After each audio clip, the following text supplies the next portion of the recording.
الحمد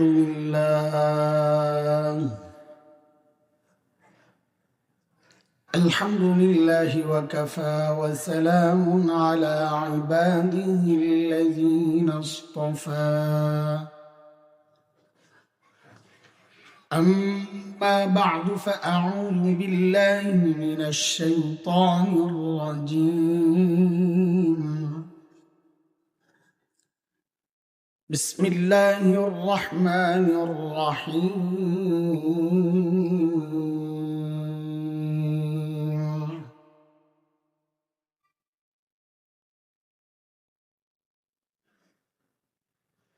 ونضع الموازين القسط ليوم القيامة فلا تظلم نفس شيئا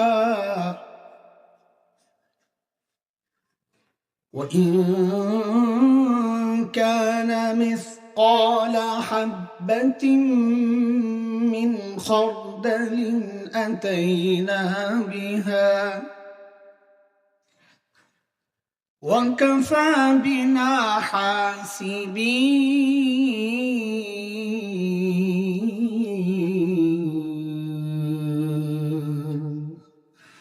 آمنت بالله صدق الله العلي العظيم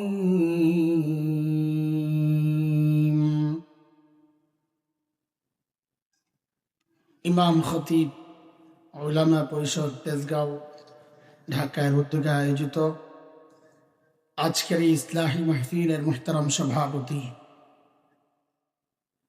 উপস্থিত হযরত উলামায়ে কেরাম, মুরব্বিয়ানে আযম, দূর দূরান্ত থেকে আগত ইসলাম প্রিয় সুধী সমাজ, প্রিয় ছাত্র ভাইয়েরা, যুবক বন্ধুরা, পর্দার আড়ালের মা ও বোন, আল্লাহ সুবহানাহু ওয়া তাআলার অশেষ মেহেরবানি, করুণা, দয়া, যে মহান মালিক লাখো কোটি মানুষ থেকে বাছাই করে দ্বীনি এই মজলিসে আমাকে আপনাকে আসার, বসার, কিছু কথা বলা ও শোনার তৌফিক দান করেছে। সেজন্য মহান রবের শুকরিয়া আদায় করি, জবান খুলিয়ে, প্রাণ খুলিয়ে কালিমাতুশ শুকর উচ্চারণ করি, আলহামদুলিল্লাহ। দেশের প্রখ্যাত আলিমরা আজকে আসবেন, কথা বলবেন। আসরের পর তো আসরের পরই, সারা জীবন নিজেরাই তো খেলে আসছে এই সময়, এখন আর বয়ান শুনবো কেমনি, বলবো কেমনি? টাইমটাই একটা অবহেলার টাইম। তারপর আপনারা বসছেন, আপনাদের কাছে আমরা কৃতজ্ঞ। সূরা আম্বিয়ার একটা আয়াত পড়ছি, এই আয়াতকে সামনে রেখে কিছু কথা বলি। আগে আয়াতের একটু অর্থটা শুনি, সরল অর্থ, সহজ অর্থ। আল্লাহ বলেন, ওয়ানাদাউল মাওয়াজিনাল কিসতা লিয়াউমিল কিয়ামাহ, আমি কিয়ামতের দিন ইনসাফের দাড়িপাল্লা দাঁড় করাব। ইনসাফের দাড়িপাল্লা মানে যে আমার আদালত দুনিয়ার আদালতের মতো হবে না। দুনিয়ার আদালত তো আমরা দেখেছি, যারা জুলুম করে নাই রাজনৈতিক কারণে তারা নিজেরাই জুলুমের শিকার হয়েছে, যারা জুলুম করেছে রাজনৈতিক ছত্রছায়ায় রাষ্ট্রের সর্বোচ্চ সুযোগ সুবিধা তারা ভোগ করেছে। এগুলো হচ্ছে দুনিয়ার আদালতের সিস্টেম। আল্লাহ বলেন, আমার আদালত কেমন হবে? ফালা তুজলামু নাফসুন শাইআ, আমার আদালতে বিন্দু মাত্র জুলুম হবে না। এই বিন্দু মাত্র মানে কি? তো আল্লাহ নিজেই যেন ব্যাখ্যা দিচ্ছেন, ওয়া ইন কানা মিসকালা হাববাতিন মিন খারদাল আতাইনা বিহা। কেউ যদি একটা সরিষা দানা পরিমাণও কিছু করে, সেটা ভালো কাজ হোক, সওয়াবের কাজ হোক, বা মন্দ কাজ হোক, গুনার কাজ হোক, ওই ছোট্ট ছোট্ট আমলগুলো মাপার জন্য, হিসাবের জন্য আমি দাঁড়িপাল্লায় ওঠায় আনি। এই প্রক্রিয়াটা হিসাবের জন্য, আল্লাহর জন্য যথেষ্ট। এই হচ্ছে আয়াতের মোটামুটি তর্জমা। এই আয়াতকে সামনে রেখে মুফাসসিরিনে কেরাম হাসরের মাঠের মানুষের শ্রেণী করেছেন চারটা, মূলত পাঁচটা, আমরা কথা বলবো চারটা নিয়ে। আমার সাথে সাথে একটু কথা বলা লাগবে, মাদ্রাসার ছাত্ররা বললেই হবে। একটু ধরার জন্য আমরা একটা ক্লাস করতেছি এখন ছোট্ট মোটো। ঠিক আছে ইনশাআল্লাহ। এমন সে কথা শুনছ? হ্যাঁ, আমি জিজ্ঞেস করবো, না পারলে কিন্তু মুরগি বানায়। শ্রেণী কয়টা? এই 4 শ্রেণী মনে রাখার জন্য, বোঝার জন্য আমি একটা সূত্র বলে দিই, তো আপনারাও সহজে বের করতে পারবেন, বুঝবেন বিষয়। আচ্ছা বলেন তো, দাড়ি পাল্লায় পাল্লা থাকে কয়টা? 2টা। ধরেন আপনি আলু মাপবেন, আলু। এখন এক পাল্লায় পাথর রাখছেন মাপার জন্য, পাশের পাল্লায় আলু দেন নাই, বলেন মাপা যাবে? কেন যাবে না? আমি যা বলি তাই বলবেন। শেষ পর্যন্ত একটা ডিউটি দিচ্ছি, এই জবাবটাই আমাকে বারবার শোনাব। কেন মাপা যাবে না? বলেন যে পাল্লা একটা খালি। বলেন, এটা মুখস্থ করে, পাল্লা একটা। আবার বলো, আবার জিজ্ঞেস করলে জন্য জবাব দিতে পারেন, একই কথা বলবেন বারবার, একটাই ডিউটি দিলাম। এক পাল্লায় পাথর রাখছেন, আরেক পাল্লায় আলু রাখেন নাই, মাপা যাবে? কেন যাবে না? খালি তো বলি নাই, বারবার মুখস্থ করালাম এই জন্যে। পাল্লা একটা খালি, একটা না বললে আমার সবকিছু গোলমাল হয়ে যাবে। আমি আবার জিজ্ঞেস করি, শুরুতেই পড়া ঠিক করে নেন, পরে বুঝতে সহজ হবে। এক পাল্লায় পাথর রাখছি, আরেক পাল্লায় আলু রাখি নাই, মাপা যাবে? কেন যাবে না? পাল্লা একটা খালি বাসা। ধরেন তার ঠিক উল্টা একটা, এক পাল্লায় আলু রাখছেন, আরেক পাল্লায় পাথর রাখেন নাই, মাপা যাবে? কেন যাবে না? পাল্লা একটা খালি বাসা। হাসরের মাঠে আল্লাহর আদালতে এমন কিছু মানুষ আসবেন যাদের নেকির পাল্লায় নেকি তো আছে, কিন্তু গুনার পাল্লায় গুনাহ নাই একটাও। আচ্ছা বলেন তো, তাদের আমল মাপা যাবে? কেন যাবে না? পাল্লা একটা খালি। পাল্লা খালি বলেন না, তাই পাল্লা। যেহেতু আমল মাপা যাবে না, তাদের ব্যাপারে আল্লাহর ফয়সালা, তারা বিনা হিসাবে জান্নাতে চলে, হিসাব হবে না। কেন হবে না আবার বলেন তো? আল্লাহ একটা খালি, সবাস। ঠিক আরেক গ্রুপ আসবে তার উল্টা, যাদের নেকির পাল্লায় গুনার পাল্লায় গুনাহ তো আছে, কিন্তু নেকির পাল্লায় নেকি নাই একটাও। বলেন তো, তাদের আমল মাপা যাবে? কেন যাবে না? পাল্লা একটা খালি। যেহেতু আমল মাপা যাবে না, তাদের ব্যাপারেই আল্লাহ বলছেন, ফালা নুকিমু লাহুম ইয়াওমাল কিয়ামাতি ওয়াজনা। আমি তাদের আমল মাপবো না, বিনা হিসাবেই তারা জাহান্নামে চলে যাবে, হিসাব হবে না। কেন হবে না বলেন তো? পাল্লা একটা খালি। 2 গ্রুপ গেল, এক গ্রুপ বিনা হিসাবে জান্নাত, আর এক গ্রুপ বিনা হিসাবে। আর রয়েছে কয় গ্রুপ? ওই 2 গ্রুপের এক গ্রুপ নেকির পাল্লা ভারী হবে, আরেক গ্রুপের গুনার পাল্লা ভারী হবে। দুইটাতেই আছে। আগে তো একটা খালি ছিল, পাল্লা একটা খালি ছিল, এখন আর পাল্লা খালি নেই, নেকিও আছে গুনাও আছে। হয়তো কারো নেকি বেশি, কারো গুনাহ বেশি, বেশি না ভারী। হয়তো কারো গুনাহ ভারী, কারো নেকি ভারী। এই 2 গ্রুপের ব্যাপারে আল্লাহ তাআলার ফয়সালা কি? সূরা আল কারিআর মধ্যে আল্লাহ বলেন, فأما من ثقلت موازينه فهو في عيشة راضية। যার নেকির পাল্লা ভারী, আল্লাহ বলেন সে জান্নাতি। وأما من خفت موازينه فأمه هاوية। যার গুনার পাল্লা ভারী, নেকির পাল্লা হালকা, আল্লাহ বলেন সে জাহান্নামী। কয় গ্রুপ গেল ভাই? হ্যাঁ, কথা বলে না জোরে, 4 গ্রুপ। এই যে প্রথম গ্রুপ বলেছি আমরা, যাদের নেকির পাল্লায় নেকি আছে কিন্তু গুনার পাল্লায় গুনাহ, তাদের আমল মাপা যাবে? কেন যাবে না? তো তাদের ব্যাপারে আল্লাহর সিদ্ধান্ত কি? বিনা হিসাবে জান্নাত। তারা কারা? আহলুস সুন্নাহ ওয়াল জামাতের আকীদা, যে উলামারা আপনাদেরকে ডেকেছেন তাদের আকীদা, উলামায়ে দেওবন্দের আকীদা, সমস্ত নবী মাসুম, নিষ্পাপ। কোন নবী জিন্দেগিতে কোনো গুনাহ করেন নাই। কেন করেন নাই এটা ভিন্ন সাবজেক্ট, ওই বিষয়ে কথা বললে সময় লম্বা যাবে না। তাও একটু বলি যেন এমনটা না হয় আপনারা কিছুই জানেন না কোনো বিষয়ে, একটু জানেন।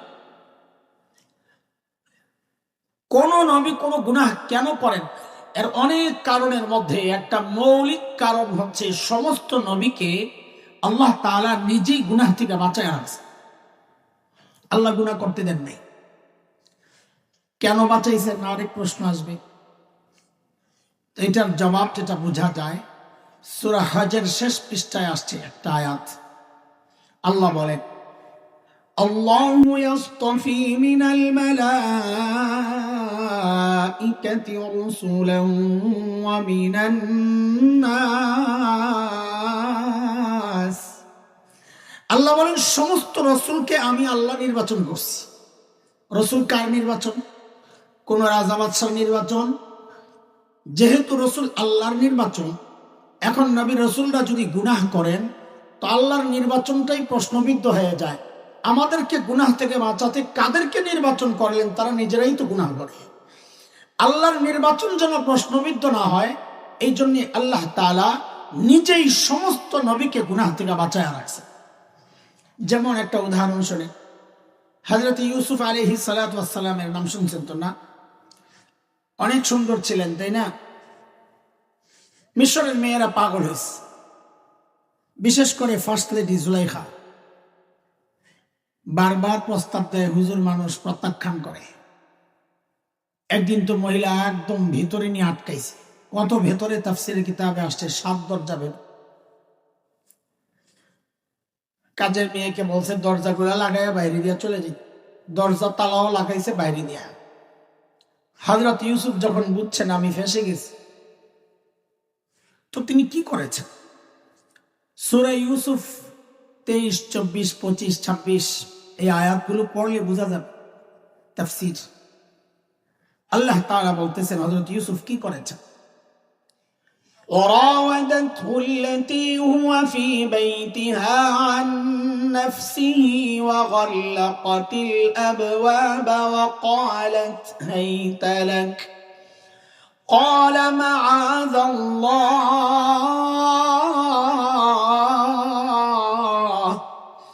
إنه ربي أحسن مثواي إنه لا يفلح الظالمون।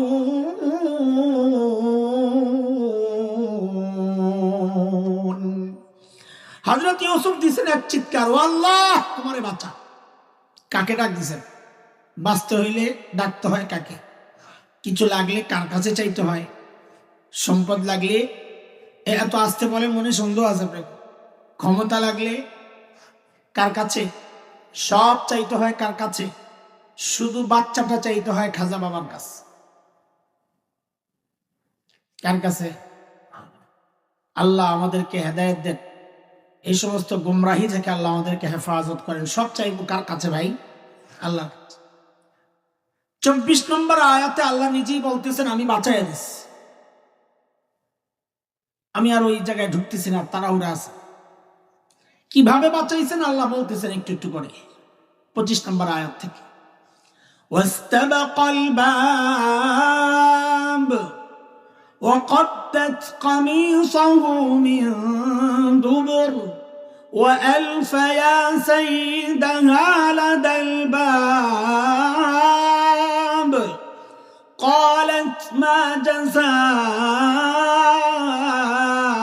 من أراد بأهلك سوءا إلا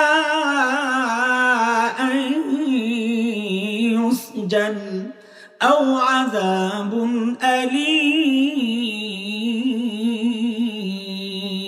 أليم। দুইজন ছুটছেন দরজার দিকে। জুলাইখা পেছন দিয়া মারছে থাবা ধরার জন্য। হুজুরের জামা কম দামি কাপড় গেছে ছিঁড়া পিছন দিয়া। দরজার সামনে গেছে, দরজা খাপ করে খুলে গেছে। খুলছেন কে? এত আসতে বললে কথা বলা যাবে? দরজা খুলছেন কে? 1 2 3 4 5 6 সব দরজা খুইলা শেষ দরজা খোলার সাথে সাথেই যায় পড়ছে একেবারে জামাইয়ের সাথে হাতে নাতে ধরা। বড় মুসিবত, বেটি তো একদম জাগায় পোল্টি মারছে জামাইয়ের সামনে বইরা। পোল্টি বুঝেন তো না? কি বলে যে আপনার স্ত্রীর সাথে অপকর্মের চেষ্টাটা যে করলো তার কি শাস্তি হওয়া উচিত। দেখছেন নি কানবার? অপরাধ করছে কে? দোষ চাপাইতেছে কার কান্দে? বলেন না, হুজুরের কান্দে। কার কান্দে? দোষ করছে কে? অপরাধ চাপাইতেছে কার কান্দে? দোষ করছে নিজে, চাপায় হুজুরের কান্দে। পুরাই হাসিনা স্টাইল আর কি। আচ্ছা বলেন তো, বিচারটা চাইলো কার কাছে? জামাইয়ের কাছে। আচ্ছা বলেন, যিনি বিচার চায় তিনি নিজেই বিচার করেন না বিচারক করেন? না, যিনি বিচার চান তিনিই করেন। অথচ জুলাইখা এখানে নিজেই বলতেছেন, ফয়সালা দিয়ে দিতেছে, ইল্লা আন ইউসজান আও আযাবুন আলীম। হয় ওরে আয়না করে ঢুকান। আপনি কেমন আয়না ঘর ছিল নি? তখন ছিল, নাম আরেকটা আসিল আর কি। হয় ওরে আয়না করে ঢুকান আর নয় নিয়ে একটা পিটা লাগাইয়া দেন। রায় নিজেই দিয়ে দিতেছে। কেন? বলে এটা ক্ষমতার দাপট। ক্ষমতায় থাকলে রায় আদালত দেয় না। যে দল ক্ষমতায় থাকে তারা রায় লিখে পাঠায়া দেয়, আদালত পইরা পইরা শোনায় দেয়। আসছে কথা। এই সিস্টেম আগের থেকেই চালু ছিল। জুলাইখার স্বামী তো পুরো হতবাক। কাহিনী কি? নিজের বউও চিনে, ইউসুফ আলাইহিস সালামও চিনে ভালো করেই। আবার দৌড়ের ঢং দেখাও তো বুঝছে কে অপরাধী, কে বাঁচতে চাইতেছে। তারপরও দলের লোক তো বুঝেও না বুঝার একটা ভাব করতেছে জুলাইখার স্বামী। দলের লোক হযরত ইউসুফকে জিজ্ঞেস করতেছে, ইউসুফ খবর কি, কি হয়েছে? হযরত ইউসুফ বলেন, হিয়া রাওয়াদাতনি আন নাফসি। আমি কিচ্ছু করি নাই, সব মহিলা করছে। বলে তুমি যে করো নাই তার সাক্ষী দাও, প্রমাণ দাও। দেখেন আরেকটা 2 নম্বরই। ইসলামী আইন আদালত, দুনিয়ার আইন আদালত, সব জায়গার সিস্টেম হইল প্রমাণ দিবে বাদী, অভিযোগকারী প্রমাণ দিবে। আমরা আরবিতে বলি আল বাইয়িনাতু আলাল মুদ্দাই। এখানে অভিযোগকারী জুলাইখা, অথচ প্রমাণ চাওয়া হচ্ছে কার কাছে? কথা বলে হুজুরের কাছে। সাবাস। অপরাধ করছে কে? প্রমাণ চাওয়া হচ্ছে কার কাছে? দাবি করছে কে? তো প্রমাণ আসলে দেওয়ার কথা কার? চাওয়া হচ্ছে কার কাছে? নিয়ম ঠিক আছে না উল্টাইছে? কেন উল্টাইলো? কারণ জুলাইখারা ক্ষমতায়। ক্ষমতায় থাকলে নিয়মে উল্টানোই নিয়ম হয়ে যায়। বুঝে আসছে না কথা? হযরত ইউসুফ চিন্তা করতেছেন প্রমাণ পাবো কোথায়? ভেতরে ছিলাম আমি আর মহিলা। কিন্তু তিনি হতাশ হন নাই, তিনি তো নবী। তিনি জানতেন আমি যে আল্লাহকে ডেকেছি, প্রমাণের ব্যবস্থা আল্লাহই করবে। ভরসা ছিল। এর মধ্যে দেখেন যে পিচ্চি একটার কান্না আসতেছে ভেতর থেকে। এমন কান্না, থামার কোনো নামগন্ধ নাই, যেন কান্নার একটা মেশিন ছেড়ে দিছে। ওয়া ওয়া ওয়া চলছে গাড়ি, যাত্রা গাড়ি। এই পিচ্চি ছিল জুলাইখার এক ফুফাতো বোন, আসছিল বেড়াইতে। তার দুধের বাচ্চা, ছেলে। এই কান্না থামে না। হযরত ইউসুফ বুঝে গেছেন এটা রহস্যজনক কান্না, এর মধ্যেই আমার সাক্ষী লুকায়া থাকতে পারে। বলে আমার পক্ষে সাক্ষী দিবই দিচ্ছি। জুলাইখা তো এখন মনে মনে খুশি। চান্দু মোল্লা খাইছো ধরা। প্রমাণ অস্বীকার করতা, প্রমাণ নাই। তুমিও বাইচা যেতা, আমিও বাইচা যেতাম, কারো কাছে প্রমাণ নাই। এমন একটারে প্রমাণ বানাইছো, ওরে জিজ্ঞেস করবে পিচ্চি অপরাধ কে করেছে? পিচ্চি বলবে ওয়া, আর খাইবা মাইর। পিচ্চির কান্না কিন্তু থামে না। যেই দরবারে আসছে তো কুদরতি ভাবে এখন পিচ্চির কান্না বন্ধ। জুলাইখার স্বামী জিজ্ঞেস করতেছে, আয় পিচ্চি অপরাধ কে করেছে? দেখেন আল্লাহর কি কুদরত। পিচ্চি বলে না অপরাধ কে করছে। কারণ পিচ্চি যদি ডাইরেক্ট বলতো অপরাধ করছে জুলাইখা, তো ওই দরবারের মুরগি চোরা যেগুলা ছিল, সব দরবারই তো 2-4টা মুরগি চোরা থাকে। ওই দরবারের মুরগি চোরারা বলতো মোল্লার কাম, মোল্লার কাম, মোল্লার নাটক এটা, মোল্লায় জাদু দিয়ে কথা বের করছে। কারণ মোল্লারা কত নাটক যে জানে, শাপলা চত্বরে রং মাইখা শুয়াও থাকতে পারে মোল্লারা। সব তো একই গোষ্ঠী। তো আল্লাহ তাআলা হযরতে ইউসুফের পক্ষে ওই পিচ্চির মুখ দিয়া এমন ভাবে কথা বের করছেন, সাইজ করে কাটিং করে, নড়াচড়ার সুযোগ নেই। পিচ্চিরে যে বলেন নাই যে কে অপরাধী। পিচ্চি একটা যুক্তির বিষয় বলে দিছে, বাস ওইটার উপর আপনি অপরাধী বাইর করে নেন। পিচ্চি বলে কি, আল্লাহ কোরআনে আসছেন পিচ্চির বক্তব্যটা, পিচ্চি যা বলেছে দেখেন, এই বক্তব্য একটা ছোট্ট বাচ্চা, কিন্তু যেহেতু একজন নবীর পবিত্রতার সাক্ষী ওই পিচ্চির বক্তব্য নবীর পক্ষের, এই জন্য আল্লাহ ওই কথাটারে এত দামি বানাইছেন যে দুনিয়ার সবচাইতে দামি কথা আল্লাহর কালাম বানাইয়া কোরআনের অংশ বানাইয়া দিছে। একজন নবীর পক্ষের কথা এটা। পিচ্চি কি বলে? ইন কানা কামিসুহু কুদ্দা মিন ক্বাবল ফাসাদাকাত ওয়া হুয়া মিনাল কাযিবিন ওয়া ইন কানা কামিসুহু কুদ্দা মিন দুবুর فكذبت وهو من الصادقين। পিচ্চি বলে কি, ইউসুফ হুজুরের জামা চেক করেন, জামা চেক করেন। বলে না কে অপরাধী, কি বলে? জামা চেক করেন। যদি দেখেন জামার সামনে দিয়ে ছেঁড়া, তো বুঝবেন জুলাইখা ঠিক আছে, হুজুরই দোষ করছে। ধরতে গেছে জুলাইখা আত্মরক্ষার্থে নিজেকে বাঁচাতে গিয়ে ধাক্কা দিয়েছে, হুজুরের জামা সামনে দিয়ে ছিঁড়ছে। আর যদি দেখেন জামা পেছন দিয়ে ছিঁড়া, তো বুঝবেন কেস ফিটিং, জুলাইখা অপরাধ করেছে, হুজুর পালাতে গেছে, জুলাইখা থাপা মারছে, পিছন দিয়া জামা ছিঁড়ছে। ফালাম্মা রাআ কামিসাহু কুদ্দা মিন দুবুর, চেক করে দেখে জামা কোন দিক দিয়ে ছিঁড়া। এখন তো বুঝছে কে অপরাধী।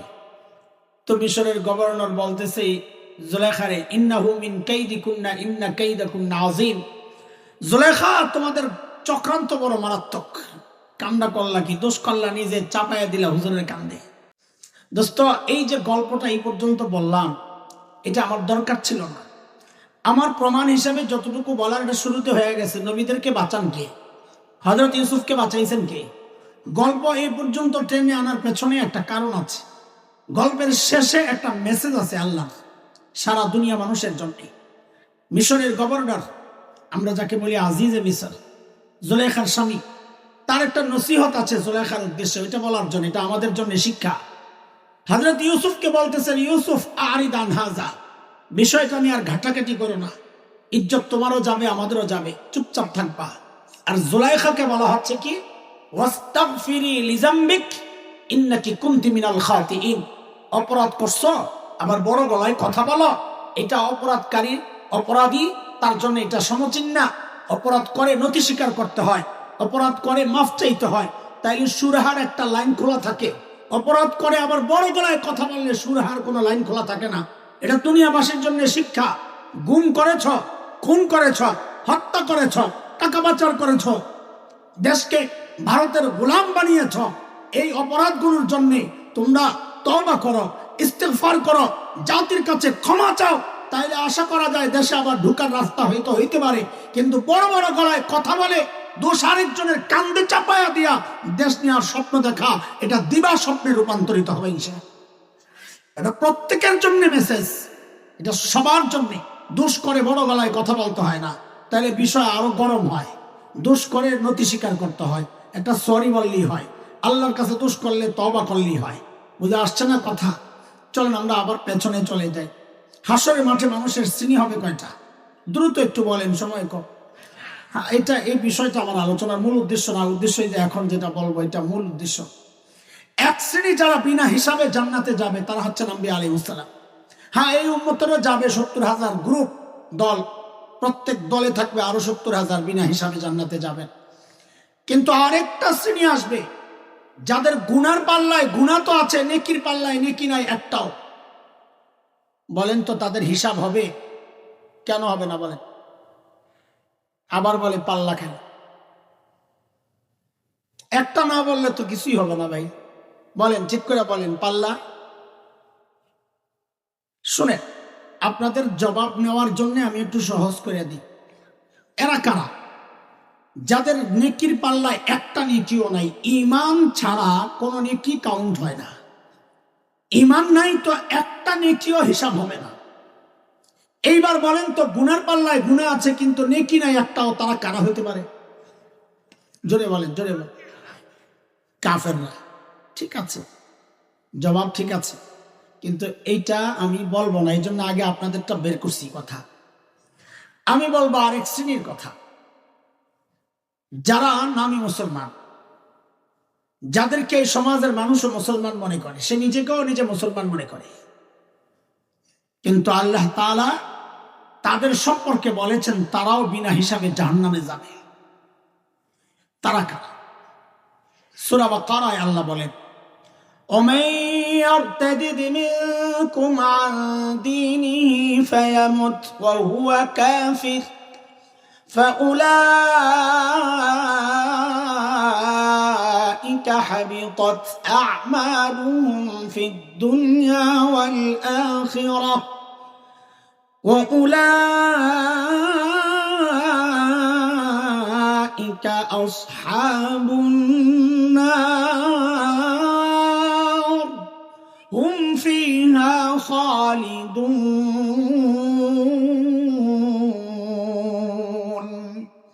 আল্লাহ বলেন যারা মুরতাদ হয়ে গেছে তাদের সমস্ত আমল বাতিল। ভাই, যেহেতু সমস্ত আমল বাতিল, তার মানে নেকির পাল্লায় একটাও নেকি নাই, তাইলে বিনা হিসাবে মুরতাদ কা। এখন আমি মুরতাদের পরিচয় দেব না, অনেক সময় লাগে, শুধু একটা সহজ অর্থ বলি মুরতাদের, যারা ইসলাম থেকে বের হয়ে গেছে। মনোযোগ লাগবে কথাগুলো বোঝার জন্য, আসেনি মনোযোগ? মুরতাদ মানে হচ্ছে, আমরা বলতে চাচ্ছি আপাতত যারা ইসলাম থেকে বের হয়ে গেছে। গত শতাব্দীর অন্যতম শ্রেষ্ঠ বিখ্যাত আলিম শাইখ ইবনে তাইমিয়া রাহিমাহুল্লাহ, তার একটা আজীব কথা আছে, এটা সবার জানা দরকার, বোঝা দরকার, এক চরম বাস্তব কথা। হযরত বলেছেন নবী আলাইহিস সালামের যুগেও মানুষ ইসলাম থেকে বের হইছে, সাহাবীদের যুগেও বের হইছে। নবীর যুগে বের হইছে এর প্রমাণ, নবী আলাইহিস সালাম যখন মক্কা বিজয়ের দিন ঢুকেন মক্কায়, বিজয়ী বীর, তখন সাধারণ ক্ষমা ঘোষণা করছিলেন, লা তাসরিবা আলাইকুমুল ইয়াউম, আজকে কোনো প্রতিশোধ নাই, সব মাফ। কিন্তু কিছু মানুষের নাম ধরে ধরে নবী বলেছেন তাদেরকে ছাড় দেওয়া হবে না। মালউনিন আইনামা সুকিফু উখিযু ওয়া কুতিলু তাকতিলা, এরা মালউন, এদেরকে যেখানেই পাওয়া যাবে ধরি হত্যা করতে হবে। এরা কারা? এদের নাম এবং সংখ্যা নিয়ে ঐতিহাসিকদের মধ্যে ভিন্ন ভিন্ন মত থাকলেও সবচাইতে গ্রহণযোগ্য মত এই ব্যাপারে যেটা পাওয়া যায়, শেখ ইবনে তাইমিয়া রাহিমাহুল্লাহর একটা বিখ্যাত কিতাব আছে এই বিষয়ে, আস-সারিমুল মাসলুল আলা শাতিমির রাসূল। ওই কিতাবে 15 জনের নাম আসছে।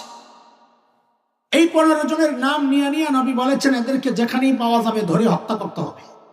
এরা কারা?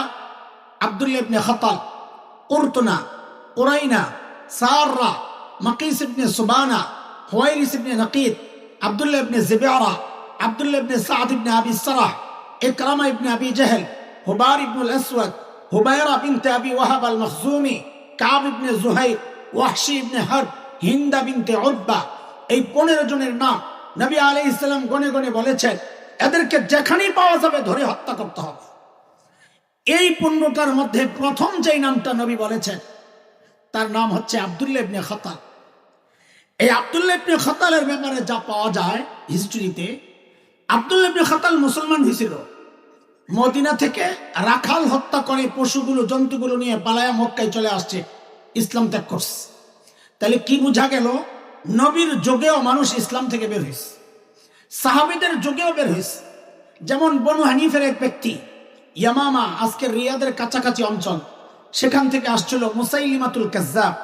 এই মুসাইলিমাতুল কাজ্জাব মিথ্যা নবুয়তের দাবিদার, তার অনুসারী যারা, তারাও ইসলাম থেকে বের হয়ে গেছে। ফলে সাহাবায়ে কেরাম তাদের বিরুদ্ধে জিহাদ করেছেন। সাহাবীর যুগেও মানুষ ইসলাম থেকে বের হয়েছে, নবীর যুগেও বের হয়েছে। এই যুগে বের হচ্ছে তার চেয়ে 1000 গুণ বেশি। পার্থক্য কি? শাইখ ইবনে তাইমিয়া বলেন পার্থক্য হচ্ছে এই যুগে যারা ইসলাম থেকে বের হচ্ছে সে নিজেও জানে না আমি ইসলাম থেকে বের হয়ে গেছি। যেই সমাজে সে ইসলাম থেকে বের হয়েছে সমাজও জানে না সে ইসলাম থেকে বের হয়েছে। আগের সমাজও জানতো, যার কারণে জিহাদ করছে। ব্যক্তিও জানতো আমি ইসলাম থেকে বের হয়েছি। এই যুগে যে জানে না তার প্রমাণ আপনারা শুনেন। 2013 ঢাকার শাহবাগের গণজাগরণ মঞ্চে, আর গণজাগরণ মঞ্চ থেকে যে আওয়াজ আসলো যুদ্ধাপরাধীদের বিচার ত্বরান্বিত করার দাবিতে, ওই গণজাগরণ মঞ্চের আড়ালে কিছু নাস্তিক ব্লগার সেখানে বসে বসে আল্লাহর নবীর বিরুদ্ধে এমন সব বাজে লেখালেখি করতেছিল। তাদের মধ্যে একটা ছিল থাবা বাবা রাজীব হায়দার। এদেশের কিছু তরুণ, সাহসী তরুণ, ইমানদার, আশিক রাসূল, নবী প্রেমিক, আমি নিশ্চিন্তে বলতে পারি তাদের ঈমান আমার চেয়ে মজবুত। রসুলের মহব্বতে যে কাজটা তারা সাহসিকতার সাথে করতে পেরেছে আমি পারি নাই, সেটা হচ্ছে আল্লাহ নবীর দুশমন রাজীব হায়দারকে তারা হত্যা করেছিল। তখন পলাতক প্রধানমন্ত্রী সংসদে দাঁড়ায়া বলেছিল রাজীব হায়দার হচ্ছে দ্বিতীয় মুক্তিযুদ্ধের প্রথম শহীদ। নাউযুবিল্লাহি মিন যালিক। আল্লাহর নবীকে যে গালি দেয় সে আবার শহীদ কি করে হয়? তার মানে সমাজ জানে না সে ইসলাম থেকে বের হয়ে গেছে। আর জানাজা হইল শাহবাগে, জানাজা হইল। কেন জানাজা বড় হইল? কারণ সমাজ জানে না সে ইসলাম থেকে বের হয়ে গেছে। হ্যাঁ, আপনারা বলবেন হুজুর জানাজা তো আপনার মতো কোনো হুজুরই পড়াইছে, না পড়াইলে তো আর জানাজা হইতো না। হ্যাঁ ভাই, পড়াইছে। আমাদের ওই ভাইটাকে জোরপূর্বক নেওয়া হয়েছে জানাজা পড়ার জন্য। হ্যাঁ, ওরা ওদের শক্তি দেখায়া দিছে, হুজুরও হুজুরের শক্তি দেখায়া দিছে। মাশাআল্লাহ, অজু ছাড়া নামাজ পড়াইয়া দিছে। পরের দিন পত্রিকায় আসছে তকবির দিছে 3টা। জানাজায় তকবির কয়টা দিছে? কয়টা? তা আমি একজনকে জিজ্ঞেস করলাম, পেছন থেকে কেউ লোকমা দেয় নাই, বলে নাই যে তকবির একটা রয়েছে। উনি জবাবটা দিয়েছেন বড় আজীব। বলে পেছনে যে খাটাস গুলা দাঁড়াইছে ওরা জানলে না জানা যায় তকবির কয়টা। লোকমা দেওয়ার জন্য তো জানা লাগবে। দোস্ত শুনেন, খেয়াল করেন, একসময় বাংলাদেশে ব্যক্তিগত পর্যায়ে নাস্তিকতার চর্চা হয়েছে, অথবা ওরা দলবল একসাথে হয়ে নাস্তিকতার চর্চা করেছে। কিন্তু আফসোস, শত আফসোস, আমাদের গুনার শাস্তি, আমাদের গুনার শাস্তি আমাদের কাঁধে এখন এমন এক সরকার চেপে আছে যাদের হাত ধরে এখন নাস্তিকতার চর্চার ব্যক্তিগত পর্যায়ে হয় না, এখন নাস্তিকতার চর্চা হচ্ছে রাষ্ট্রীয় পৃষ্ঠপোষকতায়। আপনারা বলবেন এটা কিভাবে? হ্যাঁ, আপনি দেখেন 15-16 মাসের হিস্টোরি তালাশ করে দেখেন, একটা একটা সিদ্ধান্ত নেওয়া হয়েছে, আমার ইমানের মূলে আঘাত করা হয়েছে। আপনারা অবশ্যই জানেন ট্রান্সজেন্ডারের মতো এক ভয়ঙ্কর ইমান বিধ্বংসী, শুধু ইমান বিধ্বংসী না, এটা তো সমাজ বিধ্বংসী, এটা রাষ্ট্র শেষ করার মতো একটা অপরাধ। এই অপরাধকে তারা স্বীকৃতি দিয়েছে, সমকামিতার স্বীকৃতি দিয়েছে। এখন যদি কেউ বিশ্বাস করে তার ইমান থাকবে? বলেন বলেন, যদি কেউ মনে করে তার অধিকার, তার ইমান থাকবে? এখন নতুন আরেক শয়তানি শুরু হয়েছে, এগুলো আমাদের আপনাদেরকে জানানো দরকার, না হয়তো সচেতন হবেন না। নতুন এক শয়তানি শুরু হয়েছে, নারীবাদীরা। গতকালও আমি শাহবাগের ওদিক দিয়ে যাচ্ছিলাম, দেখছি এই আওয়াজ চলতেছে, সমান অধিকার, ছেলে আর মেয়ের সমান অধিকার। কোন জায়গায়? বিশেষ করে ওদের চাওয়াটা হচ্ছে বাবার সম্পদ, একই বাবার ছেলে একই বাবার মেয়ে। কোরআনের যে বিধান আসছে সূরা নিসা আয়াত 11, লিজ্জাকারি মিসলু হাজ্জিল উনসায়াইন, ছেলে যা পাবে মেয়ে পাবে তার অর্ধেক, মেয়ে যা পাবে ছেলে পাবে তার ডাবল। একটু বলেন তো, এই সিদ্ধান্তটা কি তেজগাঁও ইমাম ওলামাদের পক্ষ থেকে আসছে? এই সিদ্ধান্ত হাসান জামিলের? এই সিদ্ধান্ত হেফাজতে ইসলামের? এই সিদ্ধান্ত জামায়াতে ইসলামের? একটু চিৎকার করে আওয়াজ দিয়ে বলেন তো, এই সিদ্ধান্ত কার? এই সিদ্ধান্ত কার? এখন আল্লাহর সিদ্ধান্ত যদি কেউ অস্বীকার করে তার ইমান থাকবে? ইমান থাকবে। অথচ এই সমাজে এই কথাটা এমন ভাবে ছড়াইয়া দিচ্ছে, তারা ইমানদারদের দিলের মধ্যে সংশয় তৈরি করে দিচ্ছে। আরে আমার মুসল্লি, আমার মুসল্লি যাদেরকে আমি ওয়াশ করি সব সময়, আমি তো ওয়াজও করি ওয়াশও করি, বুঝতে আসছে না? ওয়াজও করি ওয়াশও করি, ওয়াশ করি দিলের জন্য, ওয়াশ করি দেমাগের জন্যে। আমি যাদেরকে ওয়াশ করি, এমন একজন আইসা আমার একদিন বলে কি, ভাই যাই বলেন না এই বিধানটা না কেমন কেমন জানি লাগে। ওর কথা শেষ হওয়ার আগে আমি বলে দিছি আপনার ইমানটা লই আমার কেমন কেমন জানি লাগে। কথা ঠিক আছে না? বলে, এটা তো আমার কথা না, এটা তো আল্লাহর কথা। আল্লাহ বলেছেন 22 নম্বর পারা আসছে 2য় পৃষ্ঠা সূরাতুল আহজাবের 36 নম্বর আয়াত। আল্লাহ বলেন, وما كان لمؤمن ولا مؤمنة إذا قضى الله ورسوله أمرا أن يكون لهم الخيرة من أمرهم। আল্লাহর রাসূলের কোন সিদ্ধান্ত আসার পর কোন কেমন কেমন লাগে বলার সুযোগ নাই, মেনে নেওয়ার নাম হচ্ছে ইসলাম। কথা বলেন, কথা বলেন। হ্যাঁ, আমরা জানি, তারপরে আপনাদের ভেতরে একটু খুঁত থাকতে পারে। সময়ের আলিম হিসাবে আমাদের কর্তব্য আপনাদের দিলের ওই খুঁত দূর করা, যে ইসলাম কি দিয়েছে, ওরা কি চায়। ওরা চায় সমান অধিকার। শুনেন, সমান অধিকার একটা ধোঁকার স্লোগান। দুনিয়ায় কোনো জায়গায় সমান অধিকার দিয়ে আপনি সবাইকে জেতাতে পারবেন না। সমান অধিকার মানে হচ্ছে কেউ না কেউ ঠকবে। আমার ভাই মাওলানা আবুল খায়ের জামা বানাবে পিচ্চি তার ছেলে সহ, জামার কাপড় কিনছে 5 গজ, কথার কথা, বাবার লাগবে 4 গজ, ছেলের লাগবে 1 গজ। ঘরে গেছে, বউ বলে আমার পোলাডারে তুমি সবসময় খালি ঠগাও, এইবার আর ঠগাইতে পারবা না, সমান অধিকার, 2.5 গজ 2.5 গজ কাপড় ভাগ করো। আচ্ছা বলেন তো, এখন 2.5 গজ কাপড় দিয়া বানানো আবুল খায়ের জামা হবে? জামা হবে, ওই জামা গাইতে আপনাদের সামনে আসতে পারবো না, খালি বউর সামনে যেতে পারবো। তাহলে বানানো ঠকবে কিনা বলে? আচ্ছা অন্যভাবে বুঝেন, এই 3টা বাচ্চা ওঠো তো, 3টা, এখান থেকে 3টা ছাত্র ওঠো, যে কোনো আসামি না, আমি একটা উদাহরণ দিব, ওঠো।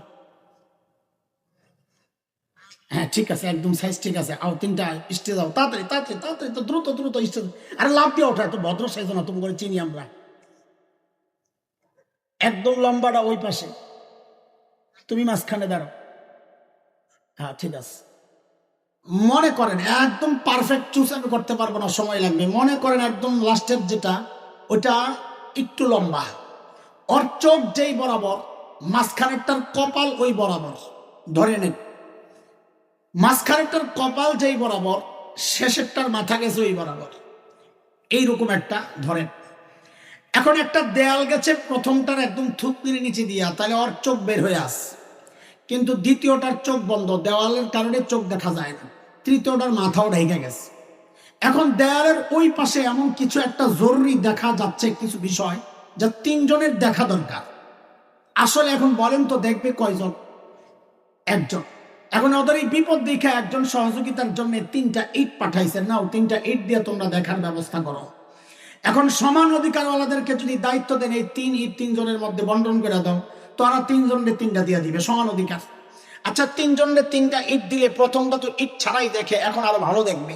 মাঝখানেরটা 1 ইট দিলে দেখবে, কিন্তু 3 নাম্বারটা কি 1 ইট দিয়া দেখবে? তাহলে অবঞ্চিত হইল কিনা? বলেন না, অবঞ্চিত হইল কিনা? ইসলামকে যদি দায়িত্ব দেওয়া হয় এখানে যে 3 জনের দেখা দরকার, এখন 3 জনের ইট 3টা দিয়ে দাও, তো ইসলাম কি বলবে? লম্বাটারে বলবে তোর তো আল্লাহ লম্বা বানাইছে, তুই তো ইট ছাড়াই দেখস, তুই ইট নিস না। মাঝখানটারে বলবে ধরে বাবা তুই একটা নে, তুই তো একটা দিয়েই দেখস। 3 নম্বরটারে বলবে তোর তো 2টা দরকার, ল 2টা দাও। এটার নাম হচ্ছে ন্যায্য বন্টন। বলেন এর নাম কি? এর নাম কি? সমান বন্টন একটা ধোঁকা, সমান বন্টন একটা ফাঁকিবাজি, সমান বন্টনে কেউ না কেউ বঞ্চিত হবে। ইসলাম কাউকে বঞ্চিত করতে চায় না। ইসলাম চেয়েছে কি? ন্যায্য বন্টন, সবাই যেন ঠিকঠাক মতো চলতে পারে। তাড়াতাড়ি ভাগের দিকে পরে কথা, মনোযোগ দিয়ে আসো। খেয়াল করেন ওরা হামলাটা কোথায় করছে, একটু খেয়াল করেন। ছেলে আর মেয়ে যাবে নানার বাসায়, বাবারে বলতেছে বাবা নানা বাড়ি যাব, যাও একটু খরচপাতি। তো বাবা মেয়েকে দিছে 50 টাকা, ছেলেকে দিছে 100 টাকা। হায় আল্লাহ, নারীবাদীরা দেখাই লাফান শুরু করছে। হ্যাঁ হ্যাঁ, হুজুর মানুষ খালি বিয়ে করে ঠগায়। বৈষম্য, এখন তো বৈষম্য এক বড় হিট আইটেম, বৈষম্য বৈষম্য বৈষম্য। কিন্তু এখানে বাবার পরের কথাটা আর শোনে না। পরে বাবা কি বলছে? ছেলেরে বলছে আব্বা যাওয়ার সময় রিক্সা ভাড়া লাগবে 50 টাকা, আসতে লাগবে 50 টাকা, আব্বা ভাড়াটা তুমি দিয়ে দিও। আচ্ছা বলেন তো এবার মেয়ের ব্যালেন্স আছে কত, ছেলের আছে কত? আসলে ঠকলো কে, ছেলে না মেয়ে? কাউকে ঠকানো হয় নাই। মেয়ে দুর্বল, তাকে দিয়েছে। ছেলে বাইরে কাজ করে খাইতে পারবে। আরো সুন্দর করে বুঝে ধরেন মাদ্রাসার বাজার করবে আমার ভাইজান, বোর্ডিং ম্যানেজারকে ডাক দিছে, হুজুর বাজারে কত লাগবে আজকে? বলে হুজুর 5000 টাকা। কত? বলেন আমার সাথে একটু কথাগুলো বলেন, কত কত? কি জন্যে কি জন্যে কি জন্যে? যেই হুজুর 5000 দিছে, হুজুরের ছোট্ট পিচ্ছি আছে একটা, আব্বু আমিও বাজারে যাব। যাও। কিসে? তো বাপ তো বুঝে পোলার কি উদ্দেশ্য, তো পকেট থেকে একটা কচকচে 100 টাকার নোট বের করছে। কত? নিয়ে দিছে, কন্যা মজা খাইও। কি জন্যে দিছে? বলেন আমার সাথে সত্য বলতে হবে, কি জন্যে? হুজুরকে দিছিল কত? কি জন্যে? বাজার করতে। ওকে সারতেছে কত? কি জন্যে? বলেন না। যেই ওকে 100 টাকা দিছে, ও এমন এক ঝাঁকুনি মারছে 360 ডিগ্রি। কি হয়েছে? আরে কি হয়েছে বলবি তো।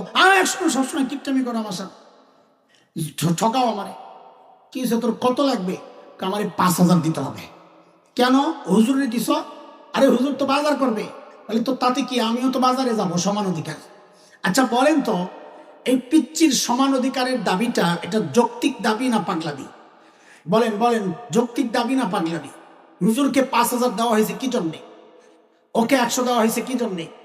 এইবার বুঝে আল্লাহ শরীয়ত ছেলেকে দিছে ভাগ দুইটা। কত বলেন না, তাড়াতাড়ি, সময় নেই, আমি তাড়াহুড়া করতেছি। কয়টা? মেয়েকে ভাগ দিয়েছেন কয়টা? একটা। আল্লাহ ছেলেকে ভাগ দিয়েছেন দুইটা, কিন্তু দায়িত্ব দিয়েছেন চারটা। কয়টা বলেন না? ভাগ কয়টা? দায়িত্ব। আল্লাহ মেয়েকে ভাগ দিয়েছেন কয়টা? একটা। দায়িত্ব আমি যেভাবে বলি পোলাপান ওইভাবে বলবি, জিরো। না না, এইভাবে না, এমন ভাবে বলবি যেন যাদের সংশয় আছে ওদের কলিজায় লাগে, সংশয় নিচে দিয়ে বের হয়ে যায়। বলো, আল্লাহ মেয়েকে ভাগ দিয়েছেন কয়টা? দায়িত্ব। আবার দায়িত্ব একসাথে বললে তো অনেক জোরে আওয়াজ হওয়ার কথা। ভাগ কয়টা? দায়িত্ব। ছেলের ভাগ কয়টা? দায়িত্ব চারটা। কেমনে? এক নাম্বার, ও ছেলে, তুমি যদি স্বামী হও তো স্ত্রীর ভরণ পোষণের দায়িত্ব তুমি স্বামীর। দুই নাম্বার, ও ছেলে, তুমি যদি বাবা হও তো কন্যার ভরণ পোষণের দায়িত্ব তুমি বাবার। তিন নাম্বার, ও ছেলে, তুমি যদি সন্তান হও তো মায়ের ভরণ পোষণের দায়িত্ব তুমি সন্তানের। চার নাম্বার, ও ছেলে, তুমি যদি ভাই হও তো বোনের ভরণ পোষণের দায়িত্ব তুমি ভাইয়ের। ভাগ কয়টা? দায়িত্ব। বলেন, ভাগ কয়টা? দায়িত্ব দুই। কেন? এই চার গ্রুপের বাজার করার জন্য, খরচ করার জন্য। তা আপনারা সহজে বলেন, দুই কেন বাজার করতে? খালি এতটুকু বলেন, বলেন আমার সাথে, দুই কেন? দুই কেন? আবার দুই কেন? আল্লাহ মেয়েরে ভাগ দিয়েছেন কয়টা? দায়িত্ব জিরো। কেমনে? ও মেয়ে, তুমি যদি স্ত্রী হও, এক নাম্বার, ও মেয়ে, তুমি যদি স্ত্রী হও তো তোমার ভরণ পোষণের দায়িত্ব তোমার স্বামীর। ও মেয়ে, তুমি যদি কন্যা হও তোমার ভরণ পোষণের দায়িত্ব তোমার বাবার। ও মেয়ে, তুমি যদি মা হও তোমার ভরণ পোষণের দায়িত্ব তোমার বাবার, সন্তানের। ও মেয়ে, তুমি যদি বোন হও তোমার ভরণ পোষণের দায়িত্ব তোমার ভাইয়ের। বলেন, ভাগ কয়টা? বলেন না। দায়িত্ব কোনো দায়িত্ব নাই, কোনো দায়িত্ব নাই। তো দায়িত্ব নাই, ভাগ কেন? বলে মজা খাইতে। কি জন্যে? আরে বলেন না কি জন্যে? এইবার মিল করে বলেন, দুই কেন বাজার করতে? বলেন, দুই কেন? এক কেন? আরে বলেন না, দুই কেন? এক কেন? এখন এই মজা খাওয়া গ্রুপ যদি বলে আমারও বাজারওয়ালার মতো সমান সমান দেওয়া লাগবে, বলেন এটা যৌক্তিক দাবি না হুজুরের ওই পিচ্ছি পোলার মতো পাগলামি দাবি? বলেন, বলেন এটা যৌক্তিক দাবি না পাগলামি? এই পাগলামিগুলো আরো আমাদেরকে সমান অধিকারের নামে গেলাতে চায়। আসলে নারীদের সমান অধিকার দেওয়া, নারীদেরকে জিতাইয়া দেওয়া, এটা ওদের টার্গেট না। ওদের টার্গেট হচ্ছে ইসলাম ঠেক দেওয়া। বলেন, কথা বলেন, ওদের টার্গেট কি? ইসলাম ঠেক দেওয়া। শোনেন, আমাদের হৃদয়ের আকুতি আপনাদের কাছে, দল যা ইচ্ছা করেন আপনি, আপনার ইচ্ছা, কিন্তু ইসলামের ব্যাপারে, দেশের স্বাধীনতা সার্বভৌমত্বের ব্যাপারে ওলামাদের বিরোধিতা করেন না। থাকবেন, ভাড়া খাবেন, ওলামারা আপনার খারাপ চায় না। আপনার ইমান নিয়ে কেউ খেলবে এটা আমরা মানতে পারি না। এই জন্য আমরা আওয়াজ বড় করি, চিৎকার চেঁচামেচি করি। ভবিষ্যতে এমন চক্রান্ত আরো হবে, যেহেতু পশ্চিমাদের গোলামরাই আসবে অথবা যাবে, আমাদের কোরআনের পন্থীর লোকজন তো আসেন না। আপনারা তো ভোট দেন, আপনারা ঠিক বলেন এখানে, ভোট দেন ওখানে। আপনাদেরকে চিনি আমরা, আপনারা ভোট ঠিক বলেন এখানে, মাহফিলে ঠিক বলে এখানে ভোট দেয়। কথা কন ঠিক নেই? কথা এটাও ঠিক, তাই না? সব ঠিক, হ্যাঁ, কিন্তু সব জায়গায় ঠিক বললে হবে না দোস্ত। এইরকম পজিশন যদি চলে আসে, কোরআন সুন্নাহ বিরোধী স্পষ্ট কোনো আইন যদি পাশ হয়, দেশের স্বাধীনতা সার্বভৌমত্ব যদি আক্রান্ত হয়, ওলামারা ডাক দিলে ওলামাদের বিরোধিতা নয়, হাতে হাত রেখে কাঁধে কাঁধ মিলিয়ে মুষ্টিবদ্ধ হাত উঠিয়ে একসাথে উচ্চারণ করতে হবে, ইনশাআল্লাহ বাংলাদেশে নাস্তিকতার চর্চা করতে দেওয়া হবে না, দেওয়া হবে না। থাকবেন তো ইনশাআল্লাহ? নাই না, ঠিক আমার ভোট ওখানে। শেষ কথা বলেন, সোনার বাংলাদেশ দেখা শেষ। কথা জোরে করতে পারুস না তোরা পোলা পাই। স্বপ্নের বাংলাদেশ জোরে কবে দেখা শেষ। ডিজিটাল বাংলাদেশ দেখতে দেখতে একেবারে শেষ। 16 বছর দেখছি, আর কিছু দেখতে চাই না। এখন দেখতে চাই কোরআনের বাংলাদেশ ইনশাআল্লাহ। ঠিক আছে ইনশাআল্লাহ। হাসরের মাঠের 2 শ্রেণীর মানুষের কথা বলছি, সময় নাই, আজান দিতেছে। আল্লাহ আবার বাঁচাইলে, আবার দেখা হইলে আর বাকি 2 শ্রেণী বলবো, মনে করে দিও ইনশাআল্লাহ। সে পর্যন্ত আল্লাহ সবাইরে ভালো রাখেন, আমাদের সকলের ইমানের হেফাজত থাকুক। আল্লাহ তাআলা বেঈমান হওয়া থেকে আমাদেরকে হেফাজত করেন, আমিন। ওয়া আখিরু দাওয়ানা আলহামদুলিল্লাহ।